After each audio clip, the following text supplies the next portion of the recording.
everyone. I'm your host, comedian, magician, Danny Whitson.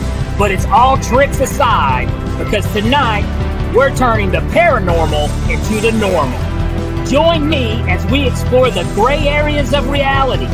We're going to talk all things paranormal, UFOs, ghosts, cryptids, and aliens, and see how it's all connected. This podcast is brought to you by the Experiencer Support Association, and we are live. So if you're an experiencer yourself, or you're just plain nosy, be sure to send me your question and subscribe to the podcast. Now, get ready, because it's going to get deep.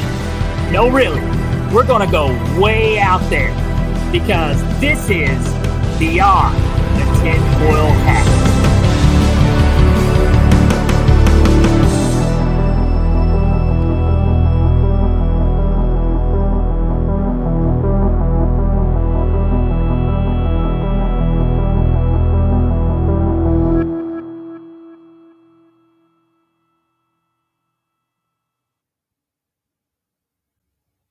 What's happening, my paranormal junkies, and welcome to Beyond the Tinfoil Hat, and I'm your host, Danny Whitson. Hope you guys have had a fantastic week, and I hope you're keeping the paranormal normal. We have got a great show lined up for you guys tonight, so you definitely don't want to miss this one. Also, get your questions ready, too, because like I said, this is going to be a very interesting topic. But first, let's give a quick shout-out to our Patreon channel. That's Patreon/Heed the World. If you guys can, donate what you can, but I believe $4 and then $12. Two different types of packages out there. Each package gets you some very interesting opportunities, a lot of cool things with our very own Ryan Stacy. Also, speaking of Ryan, you can get over to the Facebook page at Ryan Stacy, UFO and Paranormal Investigator, and check out some of the interesting articles that he's posting right now on our Facebook page. And if you have an experience of your own that you would like to share or talk to Ryan about, go over to the experiencersupport.org and let Ryan know. You can also check out some cool articles there from our TESA team. Don Peterson has a very great article on the website right now that you can check out.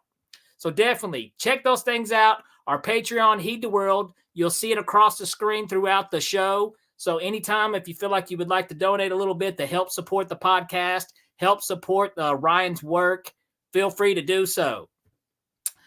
All right, my paranormal junkies. I hope you guys have been keeping the paranormal normal. I know I have. It's just part of my life now. Tonight's guest, this is exciting. This is a very interesting topic. I find this topic extremely interesting, and the more and more I learn about it, and it just blows my mind. Tonight's guest has been working on something that he calls Upsight Vision, okay? And he's been working with scientists at IONS. And also, this has resulted into one of the first peer-reviewed papers on the topic. Peer-reviewed means it's taken serious, folks. So this is the real deal. So I tell you what, if you guys would, let's welcome tonight's guest, Tom Matt. Hey, Danny, thanks for having me on tonight. Hey, thanks for being here, Tom. I tell you what, I told a little bit about yourself, but if you don't mind, will you let our viewers and our listeners know? Yeah, sure. Let's talk about what Upsight Vision is. Let me describe what it is, or tell you what it is, and then I'll describe it. So Upsight Vision is this ability that I acquired about 12 years ago to actually be able to see and interact with these holographic images that are everywhere around me, or us, I should say. I think I just happen to be able to see them. I think if other people had this ability, they would also be able to see this, what I call a hidden biosphere.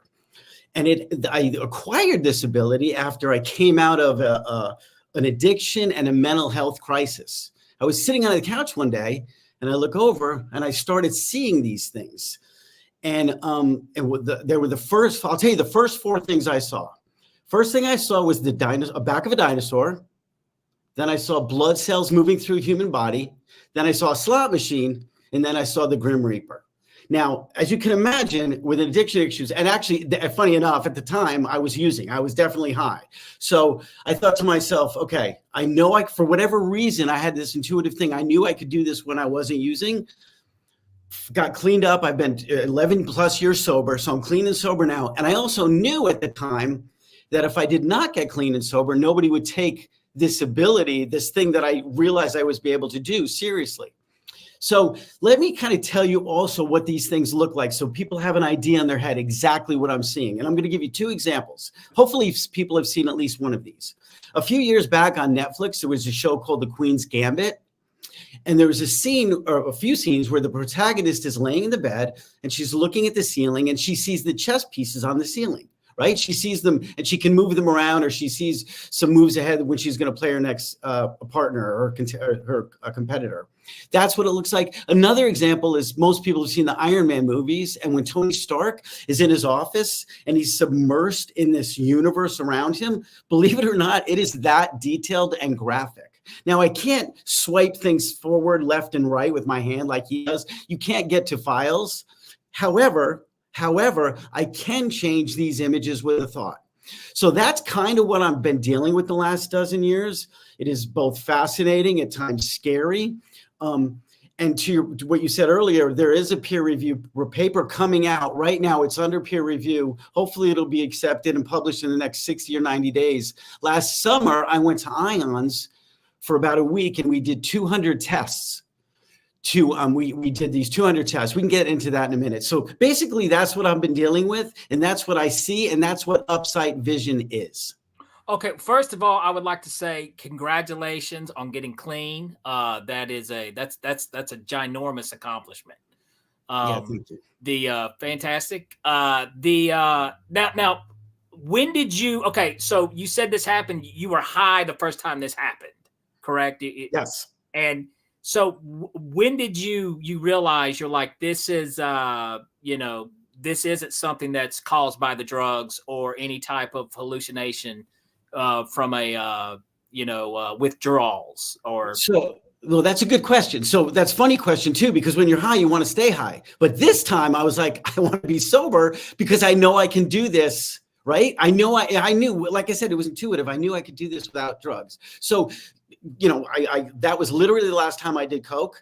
And within the next day, clean and sober, 5 days later, every day I tried to do it, I could do it. I played with it. At first I was like, okay, okay, so let's say you and I are talking right now. So let me give you an example of what it is. Say, Dana, you and I are talking right now. We're talking about Upsight. If we were talking about how to make a pizza, right? Even though we're talking about how to make a pizza, if I looked over and did this, it may show me a pizza, but it could just as easily show me a shark swimming through the water, or it could show me a spaceship. It does not have to be related to what we're talking about. So that's one of the first reasons I knew it was not a product of being inside my mind. I was like, wait a minute, I'm thinking about this, but this is coming from somewhere else. I'm picking up some kind of waves, receiving something. Now, once I've received it and engaged it, and let's call it tuned in, then I can change it, like I said earlier, with a thought. And that's like I said, that's what we did at IONS. We did some of the things. I was hooked up to an EEG machine, and we measured my brain waves in 2 conditions. The first condition was memory recall, or your mind's eye. So this Upsight Vision is not your mind's eye. It is not a good memory recall. So, and let me tell you why. If I'm driving a car, let's say Danny, you and I are driving a car. Let's say we're driving down Interstate 85 and we're talking about the Jaws poster we saw as a kid. I could drive the car and talk about the poster, and I could think about it and remember the colors in it, everything about it. Now, if I could not drive a car while I'm engaged with Upsight because I can't do any motor activity, my eyes have to focus on it. And obviously, if my eyes are focusing on something outside of me, I can't drive a car. If I was a passenger in that car, I could do it. But if I was driving a car, and there's other ways we could tell that initially it starts externally. 1, my eyes get tired, just like if you're reading a book or watching a movie. Number 2, my pupils dilate. when something is arousing or exciting, and it's impossible for a human to willfully dilate their pupils. So we know it's coming externally. And another third way to know it's external is there's something called smooth pursuit eye movements. Let's say you're tracking a gazelle running across the Sahara. While your eyes follow it, if it's really there, if your eyes are really following something, it's smooth pursuit. That's why they call it that. If you're faking it, they jump. So in other words, if I was looking at a wall if you were sitting next to me and we were both looking at, quote, a blank wall, but I saw a gazelle running across, you'd be able to track my eyes, and they could tell something's external that I'm following. So these are the ways we know it doesn't start externally. I'm picking something up, a different frequency. We'll definitely talk about this, how people that are tripping on psilocybin or DMT, they get in those states, and then they have group hallucinations. I think they're tuning into something. Their brain. I do want to say I totally agree with that. Yet I don't want people to ever think that is an excuse for what, or an answer for what they're experiencing, because so many people who do that route went that route. They have some of the same experiences, which is very interesting. Sure. The Terrence McKenna, we talked about the robot elves, Yep. which a lot of people experience. So a lot of that stuff I find super interesting. Now, but let me ask you this real quick, Tom. How would you compare this to remote viewing? Is this any similarity to remote viewing? So yeah, that's a great question. And there's a post on the Ions Noetics website that I wrote is Upsight Vision a psychic ability, right? And the answer, I think, is yes. Ultimately, yes. One of the things, it is not remote viewing. It's not telepathy. It's not lucid dreaming, and it's not precognitive, but it has elements of all of those things. So to answer your question, it is not remote viewing. Now, when we think of remote viewing, let's make sure we're talking about the same thing here. Remote viewing is something that the government described to find a target. And if you hit the target in the envelope, or however they want to do it, if you hit the target, you remote viewed and you pass the test, right? Mm-hmm. From my perspective, that's like hitting the D note because somebody wants you to hit the D note, or hitting the C note if you're singing. I have a more expansive idea and view of remote viewing. I can remote view the Eiffel Tower with people around it, right? And I think that is remote viewing. Now, if I can't do exactly what the test is to pass a government remote view test, I think it's the same thing, or it has elements of it, if that makes sense. So I think it's like singing, but the classic example of remote viewing is to pass the test they want you to hit at a target. And I don't know if I can do that because I've never done it in those circumstances. So, okay, now, whenever you get these images, or when they appear and you're able to focus on it and see what's going on, you said sometimes it can be almost like a random image that pops up. Sure. Is it trying to tell you? I mean, do you feel like there's some type of why? Is there some type of communication? What is going on? Yeah. So right, that Danny. So we'll find that out. Maybe 2, 3, 4 years. There's so many answers. Yes, there's obviously something communicating with me. I don't know where these messages are coming from. Right? But here's the thing. I could do this in a lab all day long, even though I said this for years, but after going out to Ions, it's very tiring to do it under those supervisions. So while I can do it all day home under my environment, I think to do it in a lab would be just way too exhausting. But my point is I can do it under supervision. If we had the technology, and maybe we need to create the technology, I think we could maybe triangulate these images to see where they're coming from, right? Are they coming from another part of my DNA? That's what my wife thinks. Now, that's a really interesting hypothesis. And we know there's a study I just read a couple of months ago where they can actually encode a movie into a DNA strand. So that intrigues me, right? They can really? Wow. Yeah, for real. Is it coming from another part of the matrix? Is it coming from another planet? Is it coming from a spaceship? Right? I don't know the answer. I do not know the answer to that question, but I think I know you've heard the theory, almost like consciousness in our minds are kind of like a satellite that some people seem to believe, a real big belief here, especially with TESA and the podcast here, is we have a tendency to believe that, the paranormal, all these things that's going on right now, with UFOs, a lot of it is all related almost on a consciousness level. There's another type of reality that exists out there that we don't know anything about. And our, just like our brains are so much more than an organ. It's a transceiver and a receiver. Absolutely, absolutely, yes. Now, first of all, how brave were you to come out to tell people about this? Because it sounds like you've got plenty of support now, but I'm sure that hasn't always been the case, correct? Yeah. So actually, let's talk about the hidden biosphere, and then let me answer that question, because you said something that I think, if people have had experiences that I thought about a lot, and maybe this can resonate with one of your listeners or watchers. So we talk about extra dimensions, we talk about interdimensional, we talk about extraterrestrial, we talk about the Akashic record, the noosphere. I called it the longest time the organic metaverse, but I'm kind of landing on a hidden biosphere, right? What I think is happening is this. I have somehow been able to tune in and stay open to a hidden biosphere. Now, when I first started researching this, I came across the word umwelt. The umwelt is the way a biological organism moves through the environment. Now, before this, we share the Earth, our environment, with birds, worms, humans, whales, all that stuff. The way I move through it is different than a worm, is different than a bird. We're all in the same environment. Right now, a worm does not see the same thing that we see, but they are here on Earth. Whatever happened to me, I am seeing more of what is in fact here on Earth, right? For whatever reason, I'm seeing more than what I could before. Now, are there extra dimensions in this place? Yes. Can I remote view or do pieces of it in this place? Yes. So I like the idea of having a hidden biosphere that some of us experiencers, paranormal, mediums can tune into, because that makes it measurable. Now we can get in a lab. We can, if a bunch of us can do it together, we can measure it. And if you more data points, the more data collection, the better. And there's a reason I think this is happening, whether it's mutation, but I think it's for human survival on Earth, whether it's climate change or if you want to get scary and say something is coming. I don't know, but I think that's happening.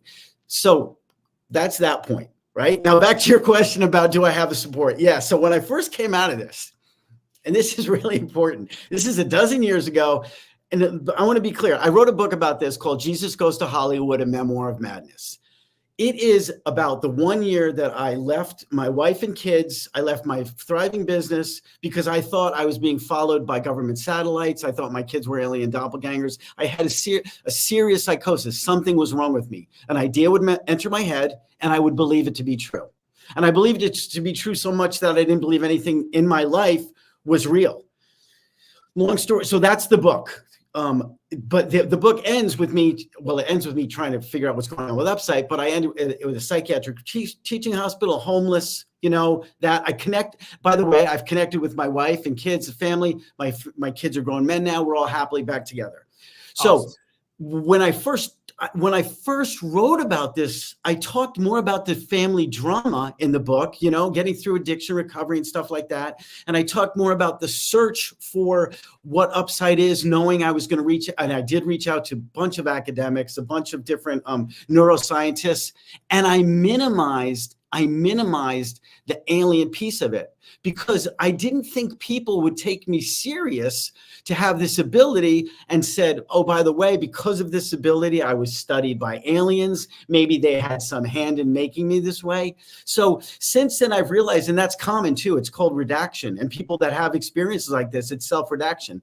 And I learned about that in Dr. Diane Pasulka's class. She's a UFO religious studies professor. And I took a class 2 years ago. And it's funny because I kind of wrote jokingly about it in the book. I talked about it, but I talked about the more absurd things that happen and not the real things, or not the more serious things that happen, because I made light of it. So I had support. People know I'm clean and sober. And the more clean and sober I am, the more I talked about this, the more I've been taking it seriously. And obviously, since IONS has gotten involved and I've come out, I went out there, it's taken it to a whole nother level. And many, many more people are very curious about this. Okay, well, let's do this real quick. Tom, we do have our first question of the evening. Our very own Liv Light. She shows up every week and comes up with some of the best questions. Liv says, welcome, Tom. Can you explain how Upsight Vision connects to astral projection, precognition, and telepathy? Do you ever have auditory experiences? Okay, great questions. I'm going to take each one separately. So, yes, I can absolutely astral project, right? I can go out there and I just call it playing amongst the stars. I don't even know where this place is that I'm seeing, right? And to me, that is where abstract knowledge lies. When I first came out of this, I became obsessed with mathematics and topological spaces. And as a side note, there's no topological space that I can't deconstruct in my field of vision or anything. It's extraordinary. So I do that. Telepathy, sometimes while I'm seeing something, there's a communication, but it's more visual while I'm doing Upsight. Okay. And the precog thing. So I'm going to tell you a couple of precog stories because they're frustrating and annoying. And I wish I could do it better because I have no control over it, but it happens, right? Let's say I see Upsight and I'll watch a bridge collapse. 7 hours later, a bridge will collapse online, right? I'll read a story about it. At the same time, I can see an avalanche, but there's no avalanche story, 1, 5, 6 days later.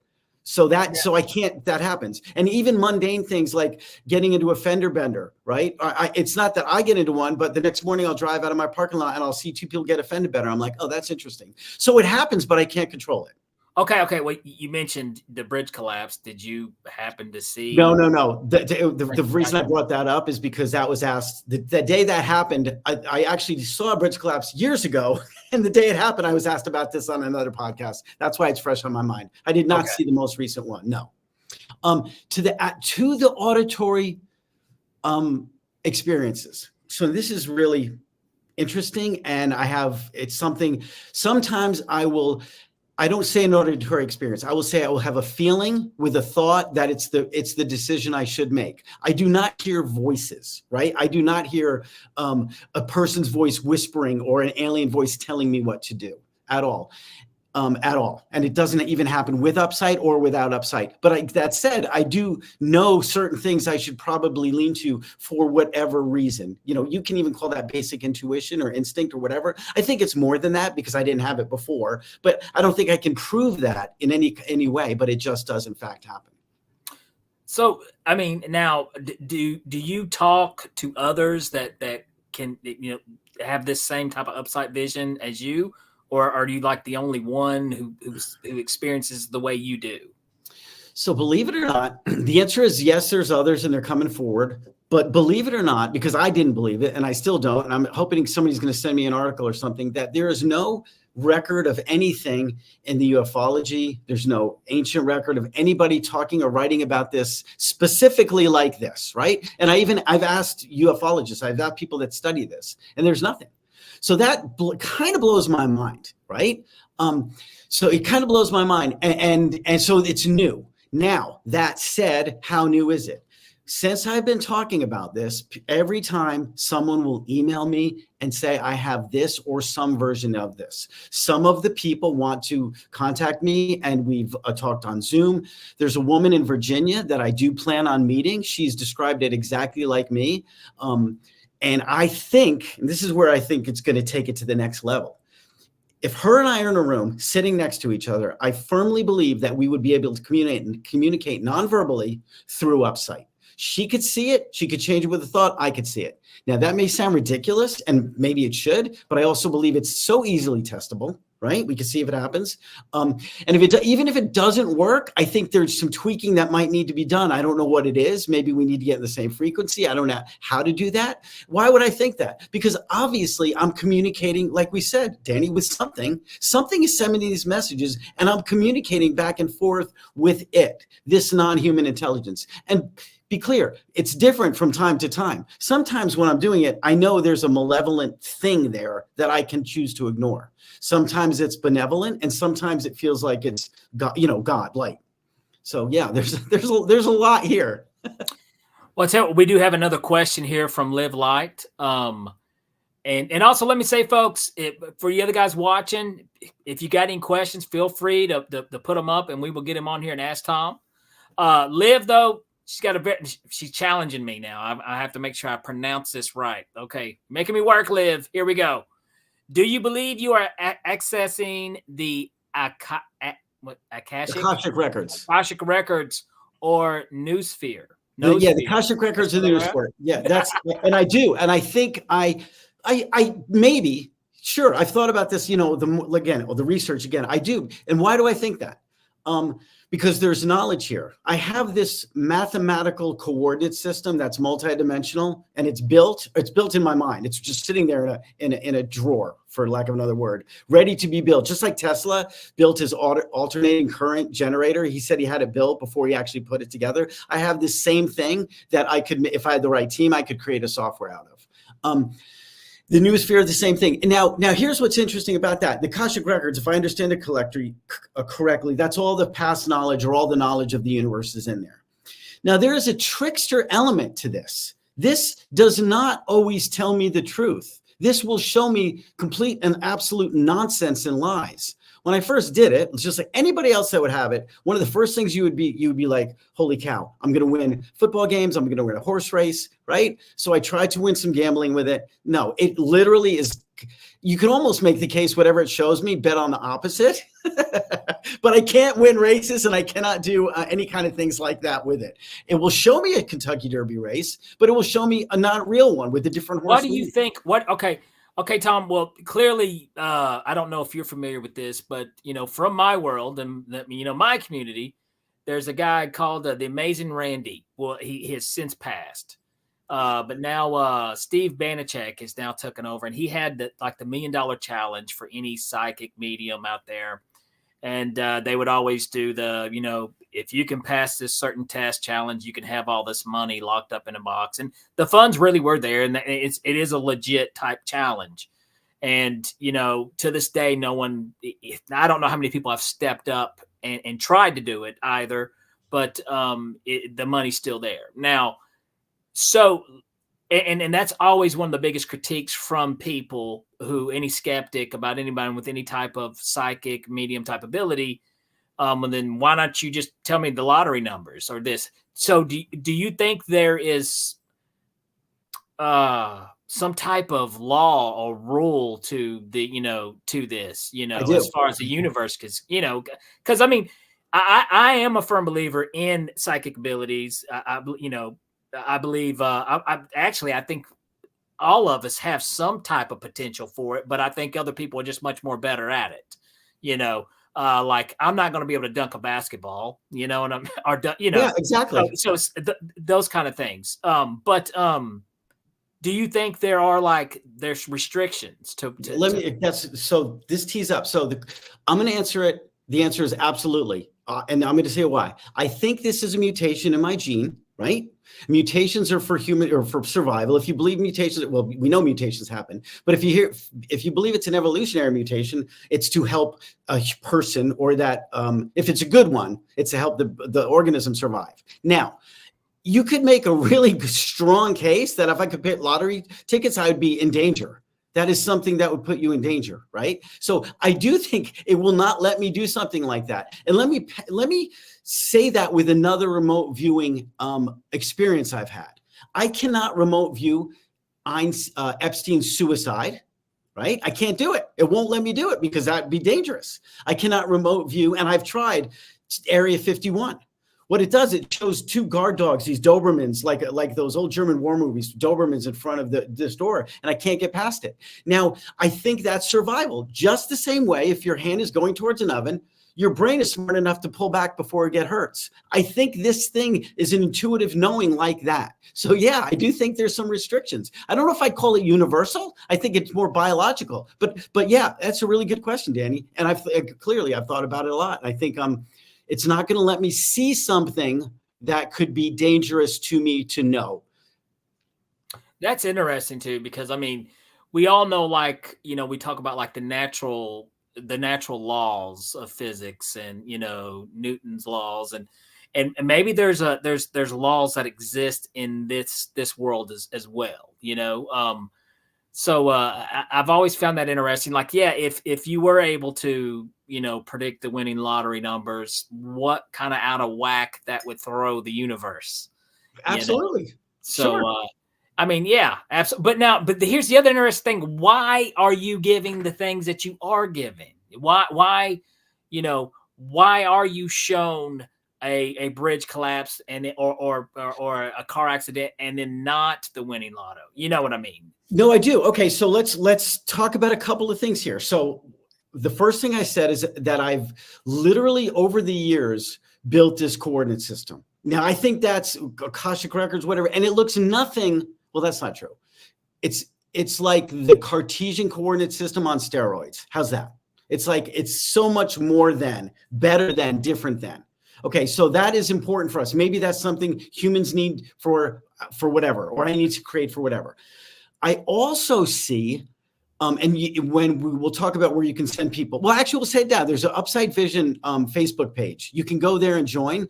And the reason I'm telling you that is because there's an image I see of DNA. When everyone thinks about DNA, you think about the pictures you've seen in school books of the double helix. But if you're a geneticist or anything like that, you know much more deeply than that.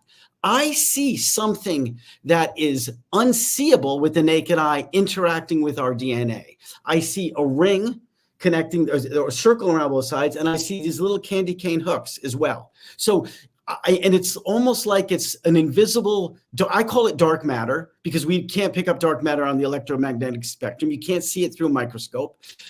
I see something interacting with it. So that's helpful. And I also see double rainbows. And I'm using these examples because these are things people can visualize.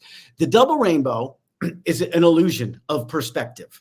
It's the smaller rainbow in the middle with the colors coming towards us, red, orange, yellow, green. And the other one, a little bit lighter, diffused, with the colors going the opposite direction. Now, if you would ask any physicist, sure, it's an illusion of perspective. It's smaller rainbow, bigger, and they tell you why.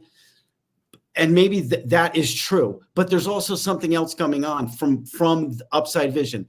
The middle rainbow is a funnel coming towards us, right? And when what's the word? When it gets too tight, when the waves get too tight, it unhinges and goes backwards in the other perspective. And the other one is a funnel going the other way. So that is not a normal vision. A physicist would say that's nonsense, but that is what I see. Whether it's real or not, well, no, it is real because the things, by the way, I said there's a trickster element. The things that keep coming back again and again seem to be the things that are true. So I see that all the time. So it'll stay consistent. Yes, exactly. So it's almost like it's trying to bring, this is what we want you to focus on, Tom. Absolutely. And building the team. And that's why I'm here, because somebody else is going to have this, some listener, maybe not today, maybe not tomorrow, but somebody's going to watch the Tinfoil Hat, turn it on in a month from now and say, holy crap, I can't believe this. And they're going to want to know more. I know this. And I just know that is a pre-con thing I know of. I know that's going to happen. I mean, there's certain, so that question, can I read that question?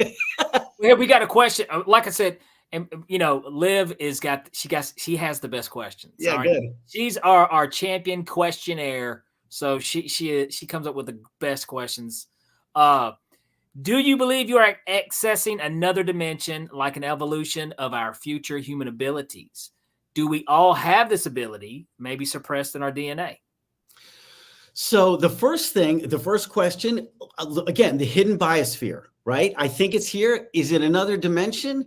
It has extra dimensions in it. There's no doubt that when I get in there, there's more dimensions. And that's why I think I have this visual spatial ability.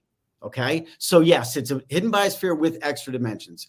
Do we all have this ability? Look, can everybody sing? Maybe not. Some are not really good at it. I know I can't sing at all. Right. So maybe, and do I believe that's suppressed in our DNA? Yes. Even people that have it, I believe it's suppressed for a number of reasons. For one, if a child tells a parent they have this, the parent's going to say, don't say anything, and they're going to turn it off, especially if they say it again and again and again. And number two, maybe something in our environment, drugs or whatever, diet or suppressing it. And, but I also think it can be expressed. I think it can be upregulated in our genes and turned on. I know it can because it happened to me. That's interesting. Let's get to this because this is what I'm wondering. Okay, so like something is showing you something consistently. It's trying to get your attention. Do you have a theory of, I mean, you did mention other dimensions. This could be coming from another. Who's the culprit? Who's sending this? So, many things. But I do believe that there's one non-human intelligence that seemed to be prodding me along, right? There's this non-human intelligent beings that seem to be benevolent and want me/us to figure this out. They don't want to tell me. There's people call themselves starseeds. You probably had them on the show, right? A starseed is somebody that gets messages from non-human intelligence, and they say, this is what we should do. These beings are not telling me anything. They're not telling me do this, do this. They are maybe showing, or I'm seeing it, and maybe they're kind of prodding me along, maybe nudging me in the right direction or this kind of thing. But they definitely do not have all the answers, or if they do not show me all the answers. So to answer your question, I think they want me/us to figure this out, right? I think they've set me on this journey. That's what it feels like. So what do you think? Maybe what are they asking? What do you think? So, all right, now we're just getting at the hypothetical. So worst case scenario, let's say they are of our planet Earth, right? They're a non-human intelligence that live amongst humans, and they want to make sure we don't blow up the planet with our nuclear warheads, right? They're like, listen, or let's say they live amongst us and they know a non-human, an alien extraterrestrial is coming to planet Earth and they need humans' help. Maybe we need to work together. Now, these are all things I've thought about. And if you pay attention to the news and you sit there and think about why all these billionaires are making bunkers and all these bizarre things are happening and why the government is slowly dripping out disclosure, you can make a case for, either one of those things. But absolutely, you can. I think, it is very interesting. As I say this all the time. We live in some very interesting times, Tom. Yeah, never would I have ever imagined 20 years ago that the news would actually show actual UFOs and what's all going on right now. And I've tried to come up with some of my own theories too. When you think about, are these just a higher evolved being that are Earthlings that have been here just way before us? And it does make you wonder. A lot of people do the nuclear war. When we had nuclear weapons, a lot of UFOs are seen around, nuclear sites and stuff like that. There's a lot of correlation there. But I have a tendency to believe that they are here, and I think this may be their planet as well. Because that would be maybe their own concern with us screwing it up. But it's interesting that they would take the stance of communicating with individuals like you. So what do you think? Do you think they? I'm trying to think of the right way how to put this. Why do you think they picked you? If I don't know. Okay, so yeah, I don't know if I've been picked or. Well, that's not true. If let's say Upsight is this ability, right? And they know I have it. Or actually, no, let me give you this example. Let me tell you another remote viewing experience I had, and this is with Grays. Okay, this is going back a dozen years. And every time I'm on a podcast, I tell this story because it's interesting and it sets the tone about picking people and if they see you in this place. So one of the first things I ever did, and I didn't know it was remote viewing at the time. I'm just looking at Upsight and watching this thing, right? I stumbled upon this spaceship in the astral plane or whatever, and it's remote viewing, and these Grays are standing in a circle, right? They're standing what looks like a clear glass table, and I think it's blank, and they are looking down at it, and I'm like, why are they looking at a blank table, right? They're all standing, and this is holographic, remember? And I get closer and I realize that they're remote viewing a town, and the eyes, these big gray eyes, are following the people, and when one leaves one field of vision, the other Gray would pick it up. And I realized they were remote viewing a town in the United States.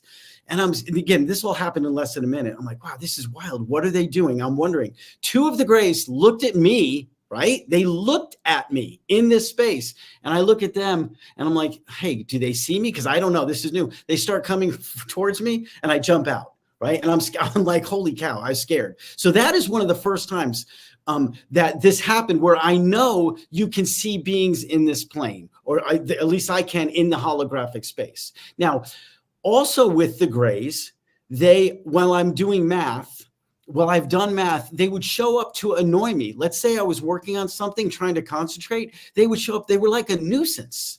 Those, again, I'm talking about the grays now. They were like, I won't say mosquitoes because can you offend a gray? Is that not, are you not allowed to say that now? But they were annoying. It hasn't went that far yet, but it's coming. But go ahead. No, they were annoying. So to your question, I don't know. All I know is that when you're in this space, these beings can see you. And if they can see you, just like if we walked into a jungle and you saw a panther and made eye contact with it, now you're curious. The next time it shows up, are they studying you? No, but they know they can see you. They know you're making eye contact. You're making eye contact. Just like there's other beings in the jungle, like insects, that don't pay attention. Just like the flora and fauna. Do they know we're there in the jungle? I don't know. This space is like that, with as many, I don't want to say biological, but as many non-human intelligent things as you can imagine. So I don't know if it's being picked or just one of many people. I just think that I've had the curiosity and the desire to act on it and take it as far as I can. Now that, maybe that's the answer to your question. Maybe they know things. I think there is something to that, because I mean, you are on a podcast right now talking about it. Yeah, fair enough. Like I said, I've interviewed a lot of people, and a lot of people, they're very passionate about it when they get the opportunity to share. And like I said, they may know you better than what you think, Tom. So that's that, but that is wild. That is very interesting. Liv does have a question, and this is what we'll do, Liv. I'll read this real quick, and if Tom, if you do want to touch on anything real quick, but after the break, we'll be coming up here in a minute. He can pick it back up. But she did say after the break, can you describe your experiences with the NHI, non-human intelligence, specifically what the circle of grays were looking at on that table? Yeah, after the break, I can tell a little more for sure. Gotcha, absolutely. So we will. Did you ever see the table grays again? I've never seen the table. I don't know if the grays that have been a nuisance to me. Actually, I have another experience with the grays. I'll talk about that. Okay, but this was, you said, years ago. This is one of your first episode. Without a doubt. This was like, I was realizing, again, I was still trying to figure out where these things were coming from, right? It could be, for as all I know, there could be a van out there just sending shit stuff up in the air, and I'm picking it up, and it's a big government joke. It's a lot of work for that. And we're screwing with Tom. Yeah, right? I mean, really, I don't know. Well, I'll tell you what, and maybe we should come up with a better word than grays. Now, I feel kind of bad calling them grays. That seems like derogatory. Sorry, grays. Well, that's, you know what? That's the word. That's what everyone calls them. And there's different kinds, apparently. And 20 years from now, we're going to be monsters for saying that. Yeah, probably. But, okay. Well, this is, like I said, I find this, so interesting, so wild. And, I think there's other layers there to why they have chosen you to show you these things, and the other people out there who have these same experiences. But I'll tell you what, Tom, this is what we'll do so far. This has been a very interesting conversation. Guys, keep coming with some questions. Liv, she's killing you on the questions. Liv has got all the best questions, but I know we got some more viewers out here, got some good questions. Guys, just hang around. We'll be right back after these messages from our sponsors. We'll be right back after the break with Tom Mack.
Have you ever wondered, or maybe just thought to yourself, if there were others just like you?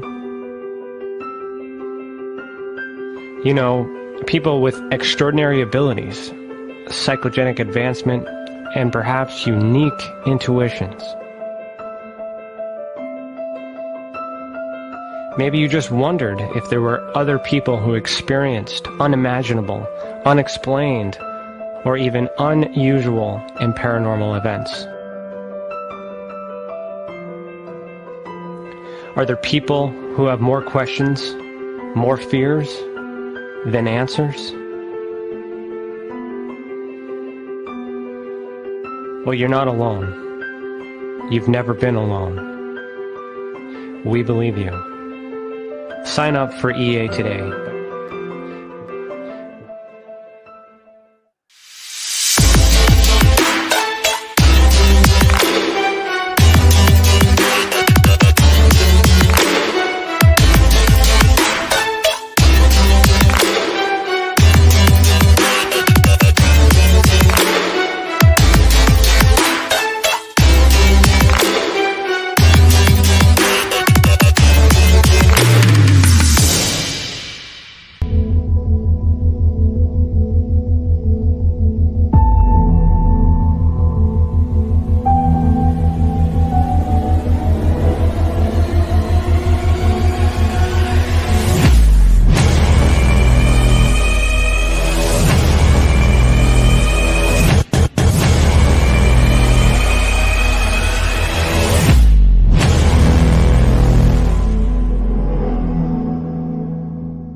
Business. It's your property.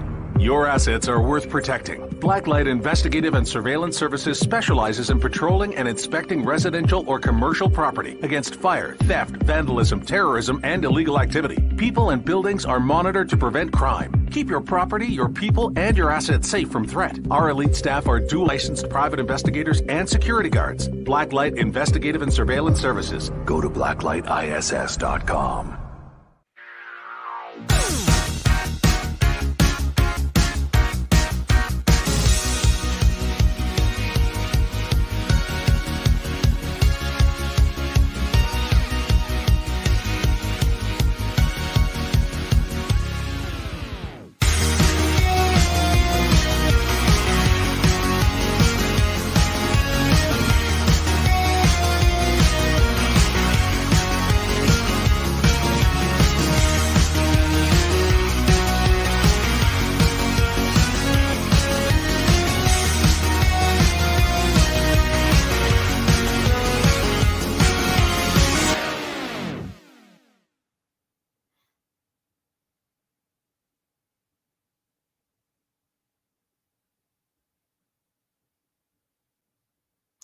All right, guys, we are back here with Tom Matt talking about Upsight Vision. So far, like I said, this has been a very interesting conversation. Tom, now, like we had a question from Liv before the break. She had mentioned describe your experiences with the NHI non-human intelligences, and also what were those grays looking at on the table? So. What do you believe is what you can well, no, see? no, I saw the town. It's funny because I had there's an experience. There's an artist in Sweden. His name is Olaf Rockner, and I've had him draw this illustration. And I used to think back on what it looked like, but since he's drew it, that's what I see now. It's funny, you know, when you see something, when you have a picture of it, that's the memory. So his illustration is my memory. In any case, it was a town. It was a town. I don't know what they were doing, but I know this. If we could have watched them longer, we could have learned something more about them. The fact I knew this, here's what I knew. Their eyes were like, their eyes were sending some kind of signal. You know what I mean? They were either controlling. I don't know if they were controlling or following, but it was important for the eyes to be on that person and for the person not to be out of one field of vision or another. So I thought that was interesting. And the other thing I knew they had to do it as a chorus. Like I said, there was a dozen of them. They were a team. They were not just, they had the coverage. They had a 360-degree coverage. Even the two that came towards me, they were still covering it. So again, I don't know what they were doing. No idea. Well, now you mentioned before the break also that you have another gray story. Yeah. So, all right. So, and let's talk about the grays for a minute, because again, I'm not an expert on any type of alien or extraterrestrial, any of this stuff. All I know is what I've seen and experienced with Upsight and the things I've looked into because of that. Now, the reason I'm saying this is not a lot of people have had horrible experiences with grays, right? They've been abducted out of their home, horrible experiences. That's never happened to me. As I said, to me, they were a nuisance in holographic when I see them in hologram. That said, recently, within the last couple of years, I thought I was lucid dreaming, right? And I'm in my, and I there's a YouTube video. I have a YouTube site, Upsight Vision Tom Matt. There's only one video on there. It's about 20 minutes long. It starts out with this experience about how I woke up from a dream with my head, in a gray's hands, right? And I thought it was a dream, and the next thing I know, I wake up, but my head is 6 inches above the bed, and it falls back into the bed. Now, this gray didn't leave the room; it was just gone. So I say it a lot more articulately on the video, but that was, and what the dream was, it was showing me like it was almost showing me everything about 30, 50 years in the future and everything. And I like, oh, this is cool. This is cool. And then everything it showed me, it erased. So it showed me what was going to happen, then erased it. And then I woke up, then I had that experience and I woke up. So that was, you could make the case benign or benevolent. It was certainly not a malevolent experience with the grays. So it was, I don't remember somebody asked me once, do you remember what it felt like? Were their hands warm, cold, clammy? No, I don't remember any of that. In fact, like I said, I thought it was a dream, except for when I woke up, my head was 6 inches above the bed. Boom. So that was a wild experience. So much so that I wrote about it. But that was benign, benevolent or benign, not malevolent. And from what I understand, there's different kinds of grays. But people that study this know much more than I do. That's very, now you mentioned lucid dreaming. Now I had that happen to me. I've lucid dreamed one time in my entire life. Don't know how I did it. I remember I was having a dream, and and then I realized in the middle of it that I was dreaming, and which I've never done before, and I just thought, wow, this is what it is. This is all, this isn't happening. And then shortly after that, I woke up, but it was such a very odd experience, such a very odd thing, but with what happened to you though, that wouldn't say so much that's lucid dreaming though. That's almost like right? I don't know. It's kind of up off a pillow. Right, right. It was like both. It was both. It was a lucid dreaming that may have been happening. So it was like a maybe telepathy. Maybe somebody lucid reality. Yeah, it was wild, is what it was. So that's now okay. So this is something else that I find I always wonder about, because you saw the grays, and a lot of people always see them that have the same experience. Not the same experience as far as what happens, but as far as what they see. Where do you think take back the first time you saw the grays, did it scare you? Well, yeah, for the most part, yeah. And actually, yeah, for that experience, it startled me. It did scare me. What am I saying? Of course it scared me, right? I was like, they could see me. I didn't know what I was doing. Right. It's like walking it. Like I said, I'll use this example. It's like walking into a jungle or a forest, and then you turn to the right and you see a panther. That's going to scare you. And you notice the panther sees you. That's the other thing. When it pays attention to you is when the fear starts. You're like, wait a minute. They know I'm here. They are aware of my presence. Whatever that looks like in this space, they know I exist. That's wild. Now, I haven't told this a long time. So the grays know our culture, right? They know our culture. When I was working on the math in the beginning, there was this particular gray, or I don't know, who would literally, you are going to laugh, Danny, you're a magician comedian, flip me the bird. Hey, that's my kind of gray, by the way. Right. Well, think about how ridiculous that is. That means they know our culture. That means they know what that means, right? Gosh, Bizarre. I would love that. Yeah, I know, right? You're like, why? And look, you would love it. You'd be like, why? So, like, is it personal? Are they being funny? I don't know. That doesn't happen anymore, but it happened more than once. That is wild. That is absolutely that's crazy. Well, that's what makes you think. Well, that's also what makes you think it could be some group of people that have this device that could, do this. But if that was the case, dude, they're going to a lot of work for some. And I like to leave every possibility out on. Really, I do. Because Sure. I'm not somebody. I don't have answers. I don't know. But I do know what I believe as far as what I've experienced of my own.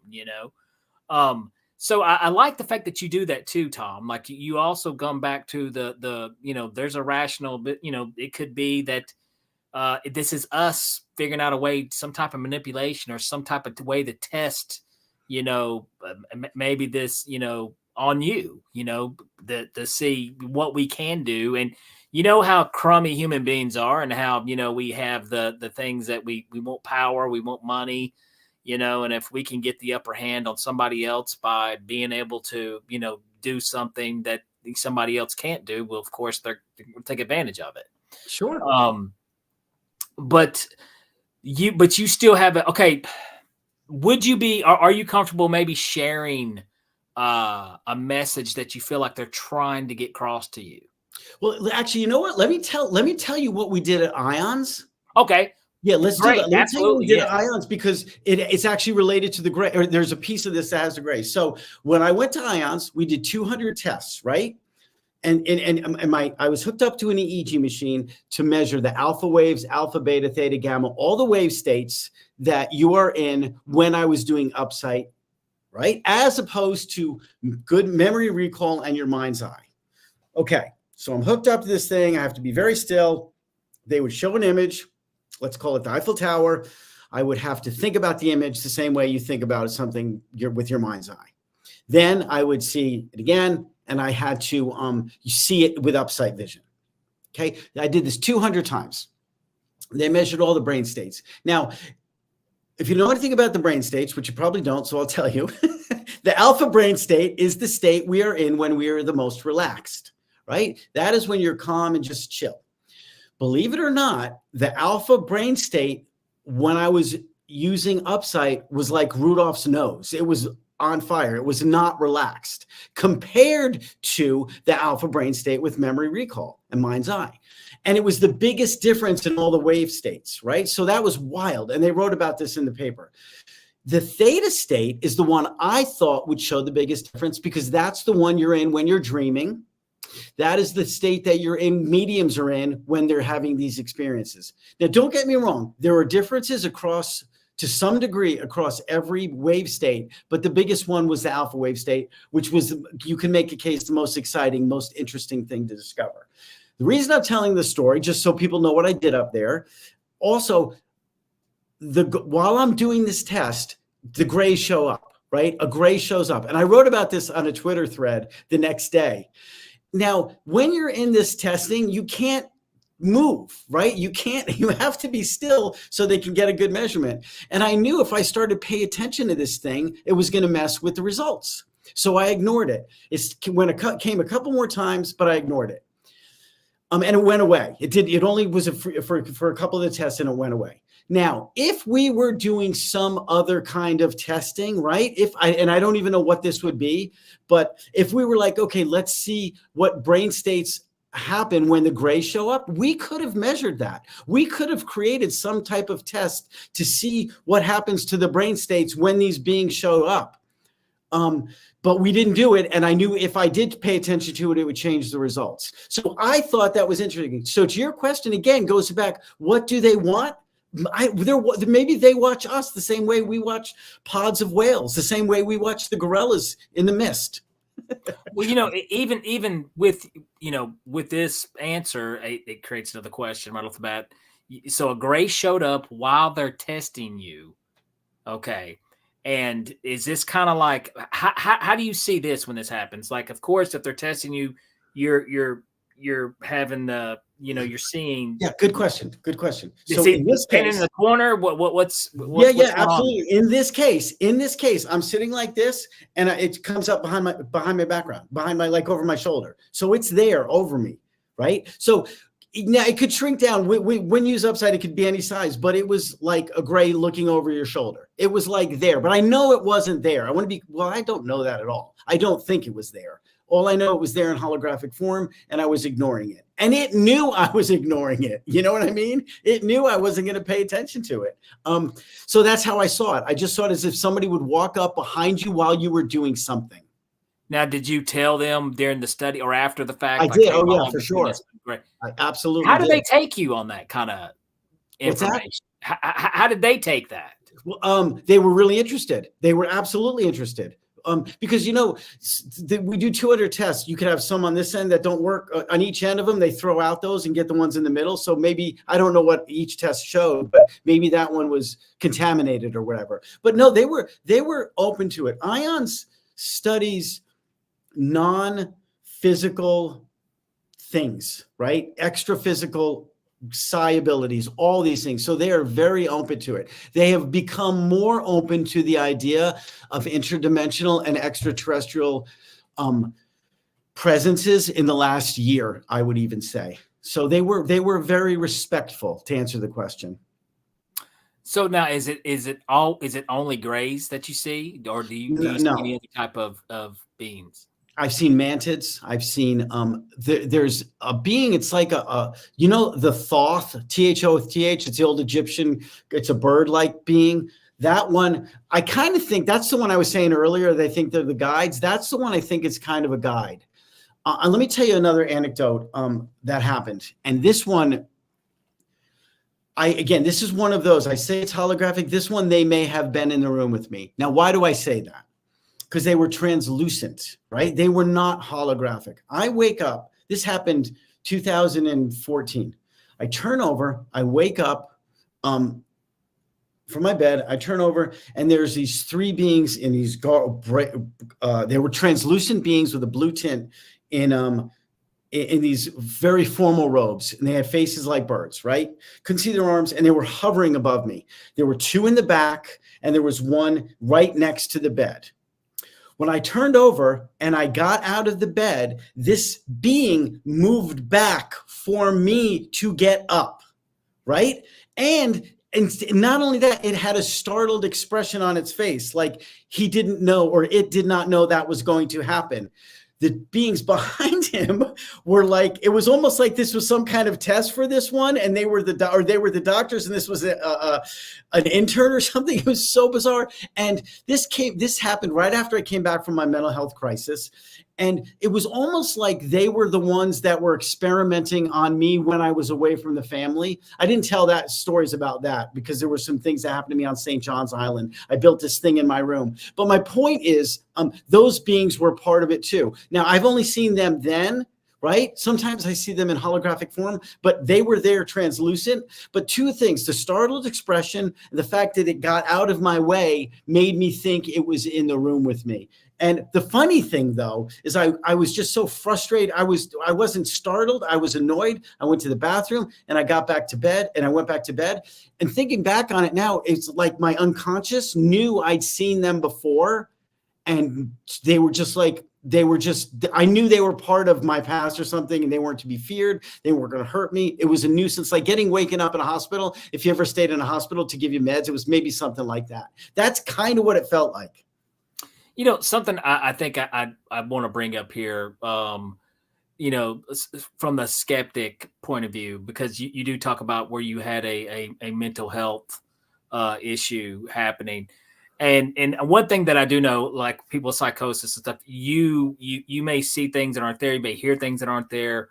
But at the same time, you don't realize what's going on, where you're at now, you realize what's going on. You realize it's, that this reality is where we're at, but this is something that is going on. Now, and also I've got a crazy little theory that I would like to throw out there too about people, with schizophrenia, any type of psychosis and stuff. I've always wondered with, is that just a way that the brain is accessing something that it can do? Like, people with schizophrenia will talk to someone not there, but that person be real as day to them. What if they really are there in another dimension? Do you get what I'm saying? And what if something isn't firing? It's just something is not firing correctly in the brain that's causing this to happen, but they're picking up on something, another reality that does exist in another dimension.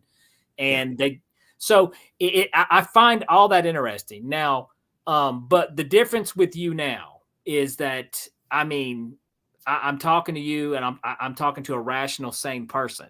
Yeah. Even though you are, giving some extraordinary things out there, definitely stuff you do not hear every day, but you could tell that you have, where you're at. 100%. You know what reality you're in. Well, and let's talk about that. A couple of things I want to talk about. So as I talked about earlier, I had 2 MRIs. Now, I thought there was damage to my brain because I had this ability. No tumors, no strokes, no damage from drug use, no lesions. There's nothing wrong with my brain. There's nothing wrong with me physiologically. Okay, so we know that. Now, as far as being with a psychosis, in a very weird way, and this may sound crazier than anything else I said.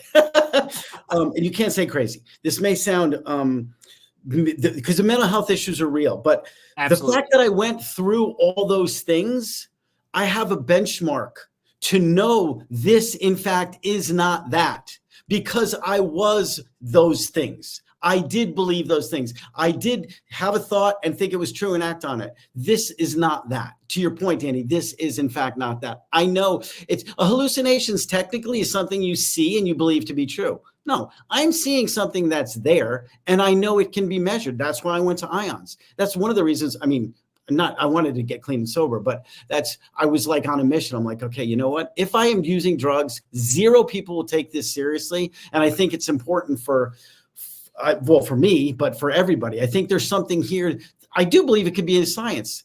When Leeuwenhoek invented the microscope and he saw the first microorganisms, hundreds of years ago, nobody saw that. This, I really believe, is the same thing, but I didn't need to invent anything. Something needed to be shifted in my brain and genetics for me to see it.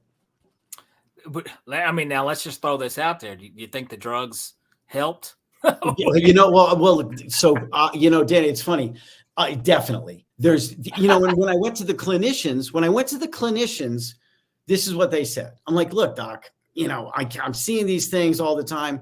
The clinician is like, obviously something opened in your brain. It was rewired in a way and something stayed open.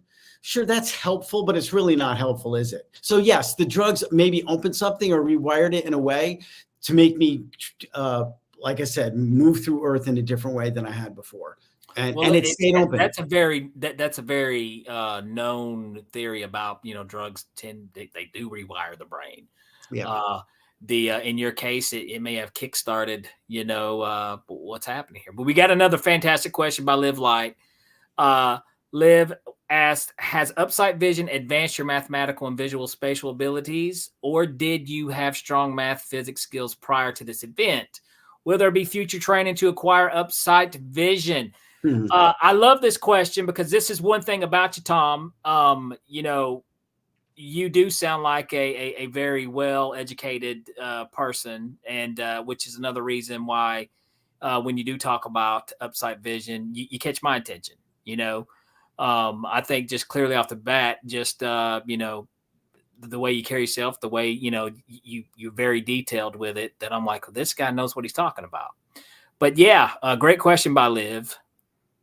So the answer is the only mathematics skills I had is doing commissions and stuff like that as a business owner. Not physics, not calculus. And not physics, not algebra and calculus. So I'm not even good at calculus. I have basic undergraduate mathematics abilities that I've learned. I learned more about the history of mathematics. I have okay mathematical skills. I can talk about any mathematical subjects in detail that you want. Whether I can do the math itself is another story. Now, the visual spatial, it's next level. And I would say I would love to find somebody that can see what I see. And I would love to get a brilliant mathematician and sit with them and tell them what I see and wonder what they think about it. These Fields Medal winners. So that's the case. I definitely acquired both of those things since this happened. Now, as far as teaching Upsight, at some point, I don't know when. I'm still learning it, but I know that there will be a place, there will be a time where you can teach it to other people. I don't know, I believe, but I kind of know. And you said in order to kind of do this, you have to really focus. You have to focus. Sure. On what's there, It's like almost, would you compare it to watching a movie? Or I would compare it to having a conversation. No, I would say, you know what? I mean, I'll say it's like having a conversation with your eyes. It's like literally, the eye vision, the new eye vision from Apple. You focus your eyes and you move the things with your eyes. This is the same thing, but I don't need a headset.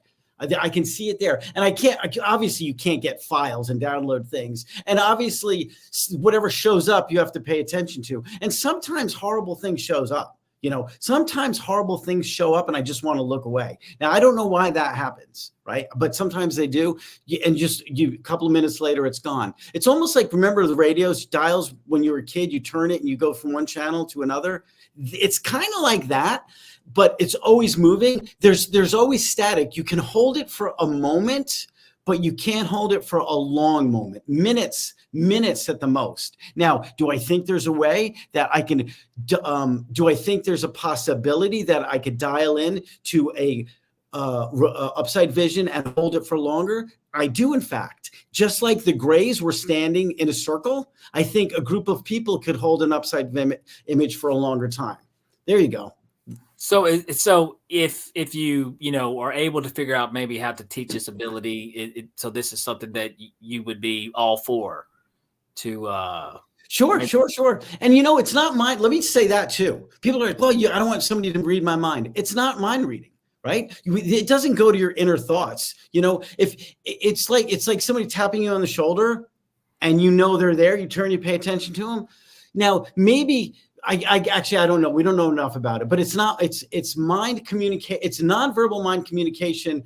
You could consider it mind reading if you didn't know any better, but it's definitely two people knowing they're communicating. And if somebody else had Upsight and I could tap them on my shoulder with Upsight, they would know it was me and we could communicate. Now that has not happened. So you haven't, you haven't had something and you're like, I need to tell someone about this but you're like, hey, don't go to Target on Tuesday. It's going to blow up or something, No. I have not had that. I've probably had that for something for me to do, but I didn't attribute it to Upsight directly, but the Upsight biofield. Yes, as a byproduct of this biofield that surrounds me, yes, I feel protected a little bit, a lot actually. Yeah, for sure. Now, would you be comfortable maybe of sharing one of your latest Upsight visions? Why don't I do it right now? Oh man, yeah, I think that would be great. Yeah, let's do it right now. I'm gonna look at the I can either do it by putting it on the wall, or actually, let me just do that. Just give me a minute. It looks weird when I do it, but just go for it.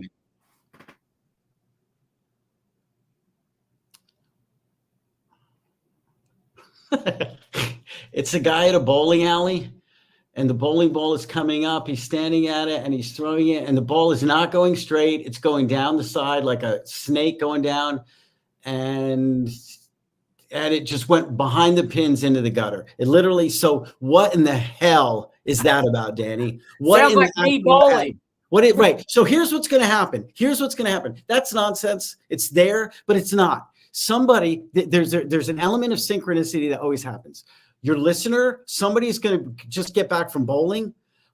Somebody's going to turn and they're going to watch somebody bowling. Something is going to happen. It may be tomorrow, it may be a week from now, but there will probably be a synchronistic moment about what I saw, and it will be personal to that person. Whether it will be meaningful, how meaningful is up to them, but that will happen. Maybe it'll make them pay attention to the universe in a way they hadn't before. I don't know if it'll be tomorrow, a month, 2 months, whatever. That typically is what happens with this. There's a wild element of synchronicity that pulls in people around it, and it's important for that. Wow, that is interesting. It is. That is interesting. Yes. Well, I don't know if it matters anything. My favorite movie is The Big Lebowski. So. There, it's a great film, man. Great movie.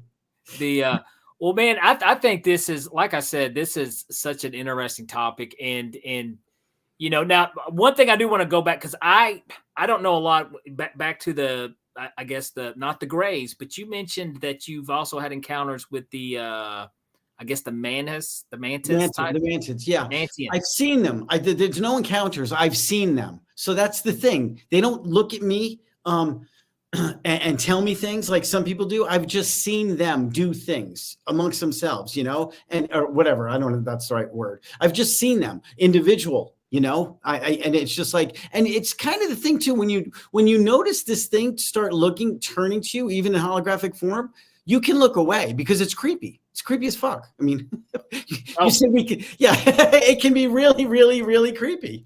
And okay, let's talk about do you know what the hitchhiker effect is?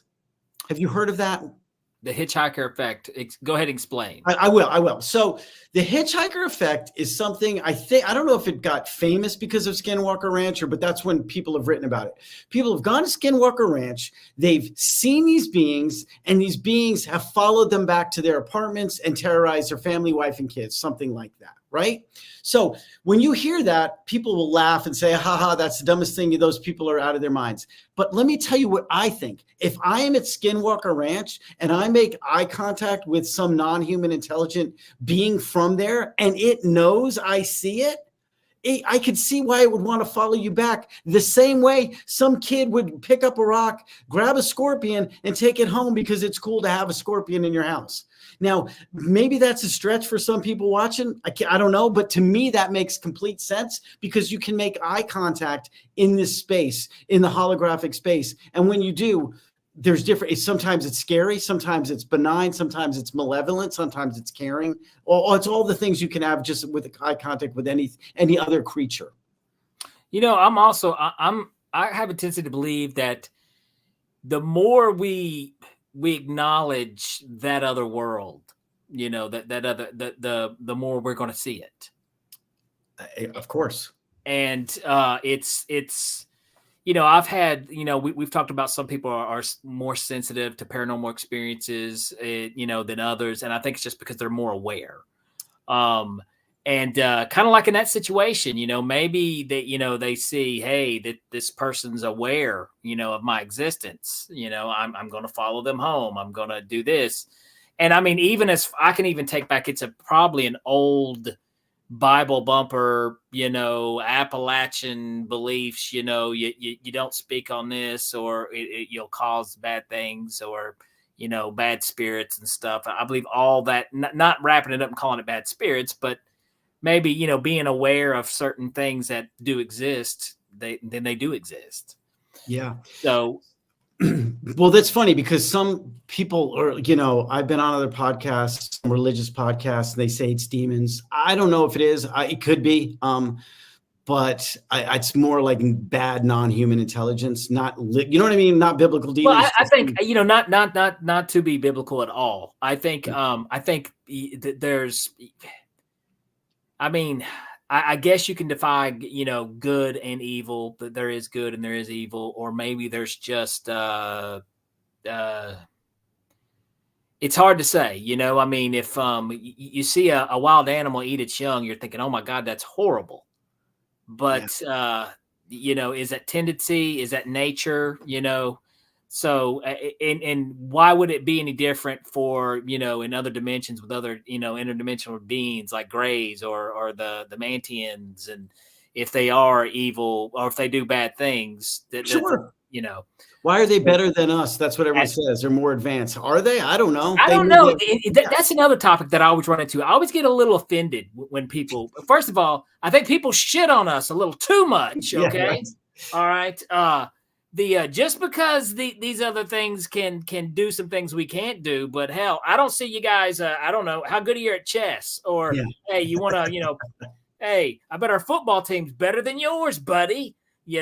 So I think it just comes down to this, the species itself, and but I don't know. I find it very interesting. I think that something is definitely trying to communicate with you, Tom, trying to show you something.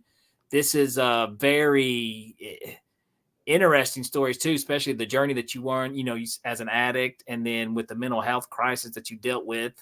And now you have took control of this. You're making things happen. You're trying to understand it. I think that is badass. I love that.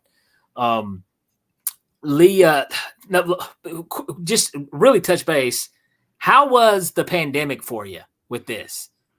It was fine, actually. Yeah, that's really funny you say that, because I was like, I got no problem with this. That's really funny, Danny. I got no problem just hanging out with myself. I never get bored. Let's be honest. I don't say never.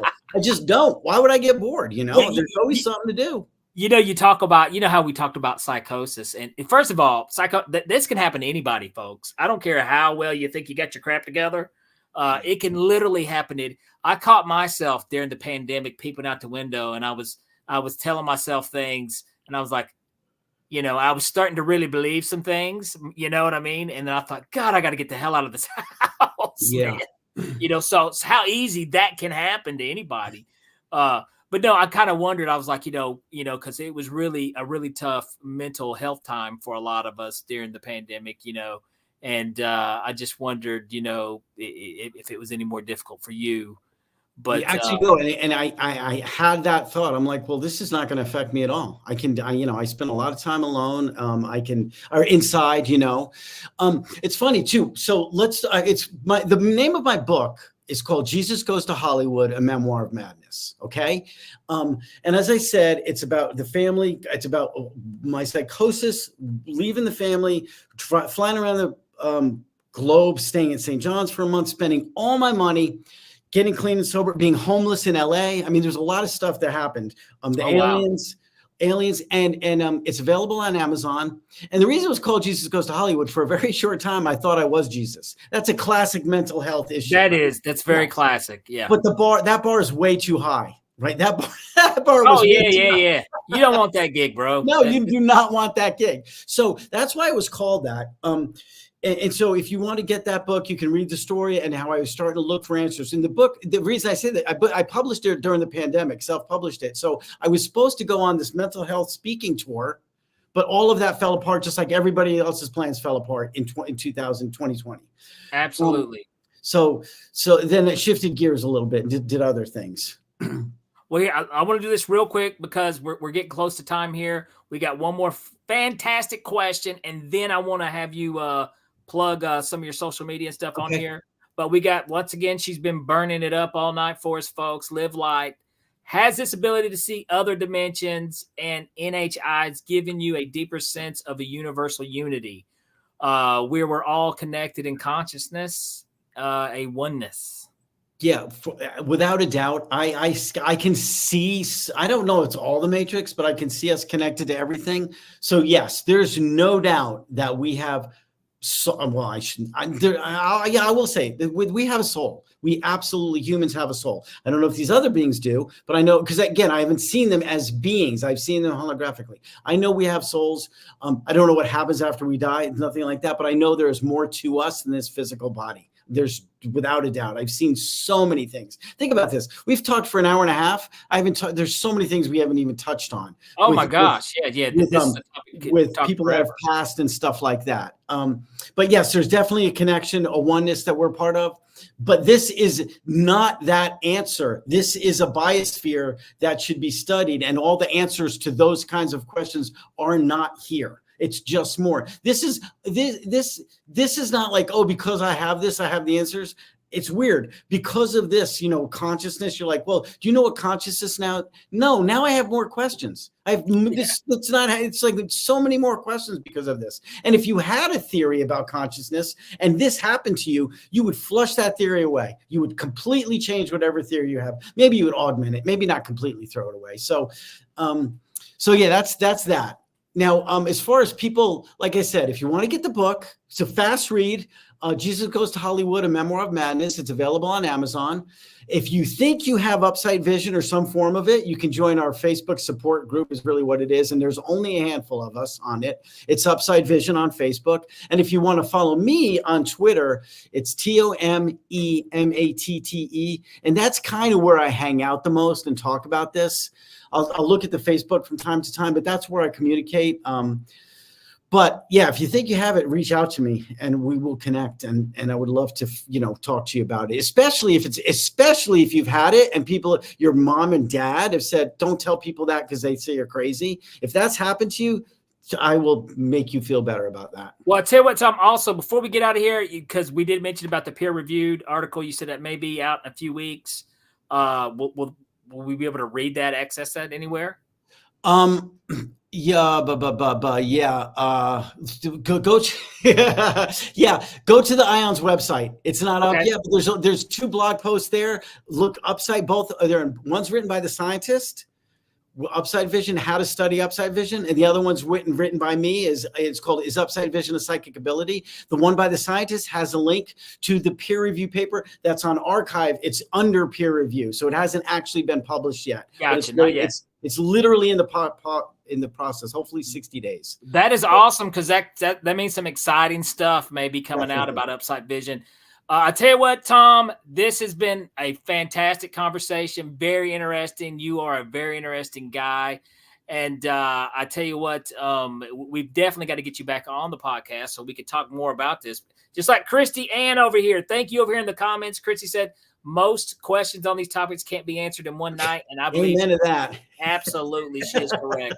But all right, Tom, this has been great. And hey, by the way, bowling, folks. Yeah. Bowling. There we go. A crappy bowler at that. Yeah. So, good. But this has been great. Live Light says thank you. Thank you. Like I said, this has been a fantastic conversation. Good questions. Good questions. Tom, thank you so much for coming on Beyond the Tinfoil Hat. Yeah, thank you. It was a pleasure, Danny. Thank you. All right, guys. First of all, thank you so much for the awesome questions. Thank you. Live Light, you killed it like always, girl, with her amazing questions. I tell you what, next episode, though, we need some other folks to pop in here with some questions, man. You can't let Liv get all the good ones, all right? You guys gotta float some questions in here. Once again, Patreon. Yes, you've seen the ticker across the screen. Patreon/Heed the World. If you guys will go over there, and we've got the $4 package donation. We got the $12 package donation. Both packages are great. Whatever you can do. Both of them open the doors to some really cool stuff with Ryan. If you guys are an experiencer, you've got a story you would like to share. If you would like to be private and talk to Ryan Stacy about it, feel free to reach out to him at theexperiencersupport.org. Share your story, share your experience. He will investigate it and try to get answers for you. If you'd like to come on the podcast and tell a story, I would love to have you. I would love to talk to you. I love to hear interesting stories, paranormal, UFOs, cryptics. I would love to talk about it. Also, if you have not done so, move over to the Facebook page, all right, and check out some of the articles. Ryan Stacy, UFO, paranormal investigator. There's some really cool things there. I will not be here next week. Next week, we will not have an episode, okay? Actually, I've got to go on another podcast and be interviewed. The Geeky Gamer podcast. Yes, so it's a really fun podcast. I'm not even a gamer. It's been a long time since I played games, but we're going to see what we talk about, and maybe I'll be playing some stupid video games. So if you guys, not stupid, just some cool video games. So if you guys are out and about and you want to check that out, be sure to check out the Geeky Gamer podcast next week. But then we'll be back after that with our guest on April 18th with Birdie Jaworski. I think I screwed her last name up, so I apologize, Birdie. But I will talk to you April 18th. And like always, paranormal junkies, keep the paranormal normal. And I will see you in 2 weeks. All right, that does it for this episode of Beyond the Tinfoil Hat. A big shout out for tonight's awesome guest, and a bigger shout out for everyone who tuned in. And if you haven't done so yet, be sure to subscribe to us on YouTube or wherever it is you listen to your podcasts. And like always, be sure to stay curious, heed the world, and keep the paranormal normal.